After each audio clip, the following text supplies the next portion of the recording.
Hey guys, welcome to my channel.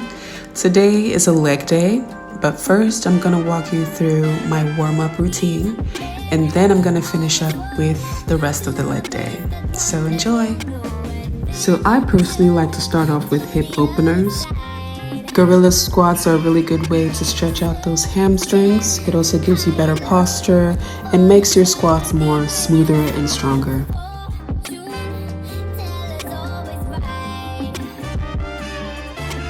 We're gonna be squatting a lot today, so having good internal and external hip mobility can improve your ability to perform these exercises with greater ease and efficiency. Now, the pigeon pose is a second option for a hip opener that you could do.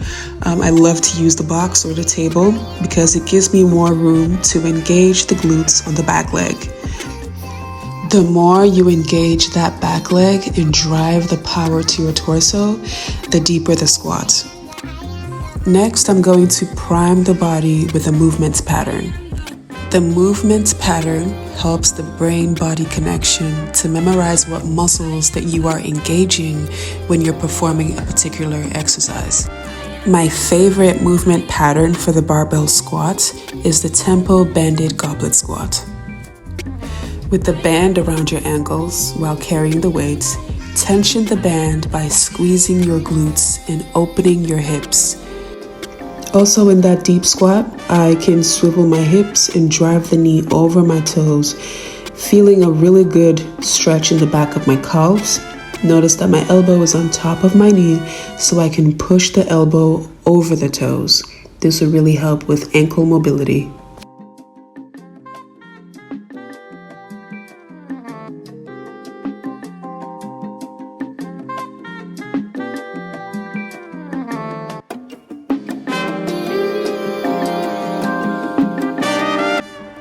So squat and pause for 3 to 5 counts as you go down. Always remember to tension the band with your glutes. This will help the mind make the connection of what muscles need to be engaged at every point in your squat. Next, we're going to do a stability ball rollout. It's very important to work on your core because the more core strength that you have, the more power you can drive. Stability ball rollouts are an effective way to strengthen the entire core, including the abdominal muscles, obliques, and deep stabilizers. This motion also helps to increase the range of motion in the shoulders, hips, spine, and promoting overall flexibility and mobility. Also, remember to engage your core and your glute muscles so that you can have a better control of the ball.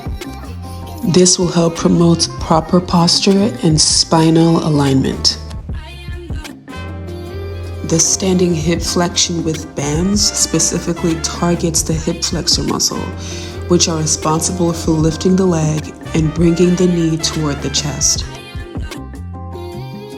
A while ago, I had strained my right hip flexor while performing the barbell squat because I was unaware that I had any muscle imbalances on my left side. So my right hip flexor was overcompensating and that's how it got strained. So stretching your hip flexor is not a good solution to improving that hip flexor strain. So by adding tension with the band, you can improve flexibility and reduce stiffness in the hip flexor muscles.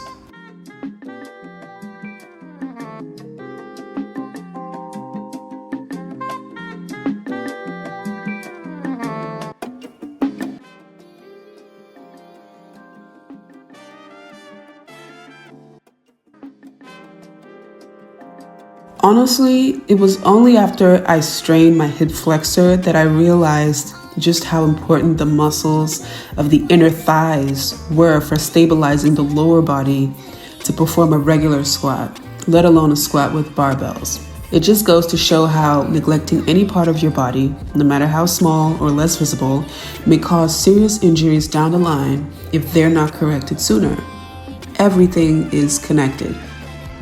Weak or imbalanced hip abductors can also contribute to various lower body injuries, including knee, hip, and lower back pain. So by strengthening these muscles, you can help prevent common overuse injuries by providing better support and stability to the hips and pelvis.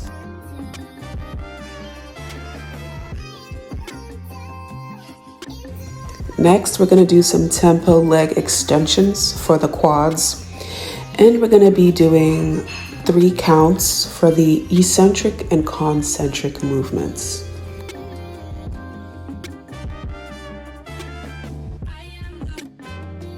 Also, during the muscle contraction, as I'm raising my leg up, notice that I'm squeezing my quads at the top. This would really give you that muscle burn.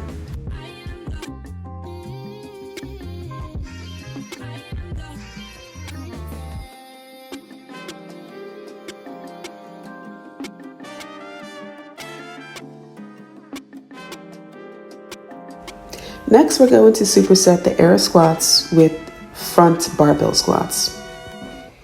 After those hip abductors, I feel more confident in my squats. And the pain on my right hip flexor is dramatically reduced. So please never neglect your inner thighs, ever.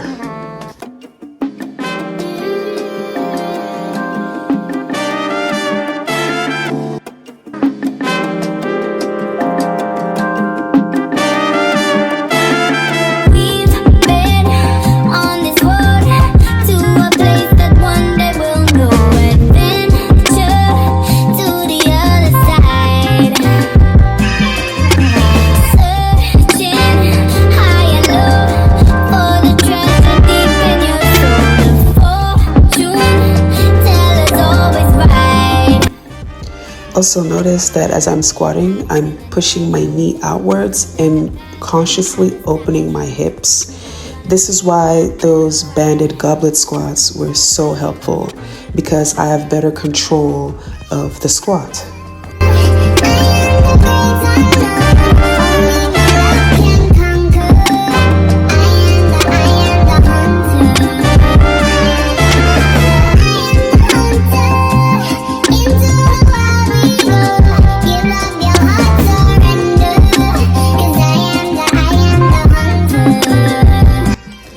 Last but not the least, we're going to do some Romanian deadlifts. So first, engage your lats and brace your core. And also remember that this is a hinging movement, so all the action is happening at your hip. And also, if you recall my pencil analogy, also remember to squeeze your glutes as you're doing this exercise. Think about picking up a pencil with your glutes. And if you want to pick up your pencil, you have to squeeze your glutes. So squeeze your glutes.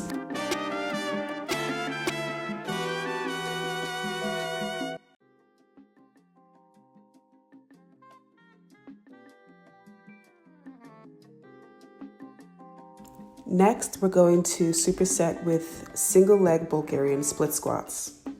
Now, usually I do the Bulgarian split squat with 2 weights on both hands, but I'm using 1 weight on one hand. Carrying 1 weight on one hand creates an imbalance, which forces your core to engage and really work multiple muscles at the same time. So basically, this is a core exercise.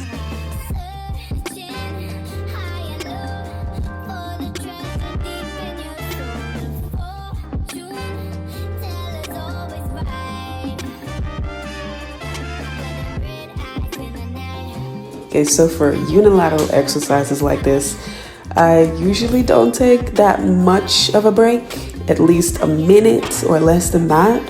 So, do what your body requires. Don't follow me verbatim, okay?